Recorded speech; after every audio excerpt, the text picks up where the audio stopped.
ان الحمد للہ والصلاۃ والسلام علی رسول اللہ اعوذ باللہ من الشیطان الرجیم بسم اللہ الرحمن الرحیم قال اللہ تعالیٰ فی سورۃ الزمر قل یا عبادی الذین اسرفوا علی انفسہم لا تقنطوا من رحمۃ اللہ ان اللہ یغفر الذنوب جميعا انہ هو الغفور الرحیم وَأَنِيبُوا إِلَىٰ رَبِّكُمْ وَأَسْلِمُوا لَهُ مِن قَبْلِ أَن يَأْتِيَكُمُ الْعَذَابُ ثُمَّ لَا تُنصَرُونَ۔ اے نبی صلی اللہ علیہ وسلم کہہ دیجئے کہ میرے بندو، جنہوں نے اپنی جانوں پر زیادتی کی ہے، اللہ کی رحمت سے مایوس نہ ہو جاؤ، یقیناً اللہ سارے گناہ کو معاف کر دیتا ہے، وہ تو بڑا غفور رحیم ہے۔ پلٹ آؤ اپنے رب کی طرف اور متی بن جاؤ اس سے پہلے کہ تم پر عذاب آ جائے اور پھر تم کہیں سے مدد نہ پا سکو۔ ناظرین کرام، ان آیات مبارکہ میں اللہ کی طرف سے بندوں کے لیے بہت بڑی نوید مسرت ہے، بہت بڑا پیغام امید ہے کہ اے میرے گناہ گار بندوں، میری رحمت سے مایوس نہ ہو جاؤ۔ کیا خوبصورت انداز ہے، کیا کریمی انداز ہے کہ گناہ گاروں کو اللہ عز و جل اپنے بندے کہہ کر مخاطب فرما رہا ہے۔ یا عبادی ایک مجدہ جاں فضا ہے جو بندے کو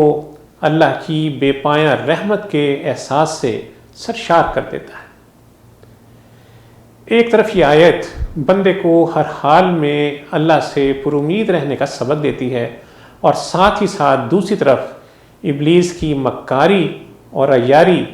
اور بندوں کو اللہ سے مایوس کرنے کی چالوں پر کاری ضرب لگاتی ہے۔ اللہ عز و جل اپنے تمام بندوں کو یہ پکار کے فرما رہا ہے کہ اے میرے بندو، تم نے اپنی جانوں پر جو بھی زیادتی کی ہو، کافر ہو یا ملحد ہو، قاتل ہو یا زانی ہو، فاسق ہو یا فاجر ہو، سرکش ہو یا باغی ہو، تم گردن گناہوں میں پھنسے ہوئے ہی کیوں نہ ہو، اللہ کی رحمت سے ہرگز مایوس نہ ہونا۔ یہ وہ در ہے جہاں سے کوئی بھی کبھی مایوس لوٹایا نہیں جاتا۔ وہ سب کا خالق ہے، سب کا مالک ہے، مدبر متصرف ہے، اپنی مخلوق سے بے تحاشا پیار کرتا ہے، اور جب بھی کوئی باغی، کوئی گناہ گار اس کی طرف سچے ارادے سے پلٹتا ہے تو اس کی رحمت بے کراں جوش میں آ جاتی ہے، اور وہ رجوع کرنے والے کو کبھی مایوس نہیں کرتا۔ علامہ ابن قیم رحمہ اللہ فرماتے ہیں کہ اللہ کی طرف رجوع، اللہ کی طرف پلٹنا انسانیت کی ابتدا بھی ہے اور انسانیت کی معراج بھی۔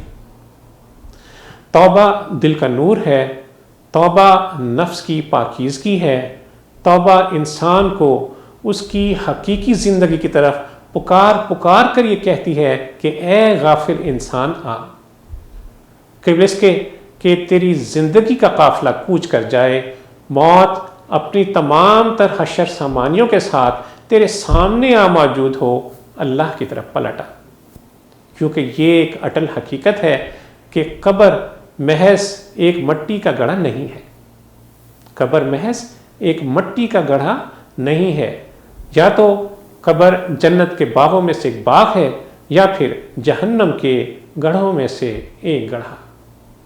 اللہ عز و جل سے دعا ہے کہ وہ ہمیں اپنی ذات سے رجوع کرنے والا بنا دے، ہماری بخشش اور مغفرت فرما دے۔ وصلی اللہ تعالی علی خیر خلقہ محمد وعلی آلہ وصحبہ وسلم۔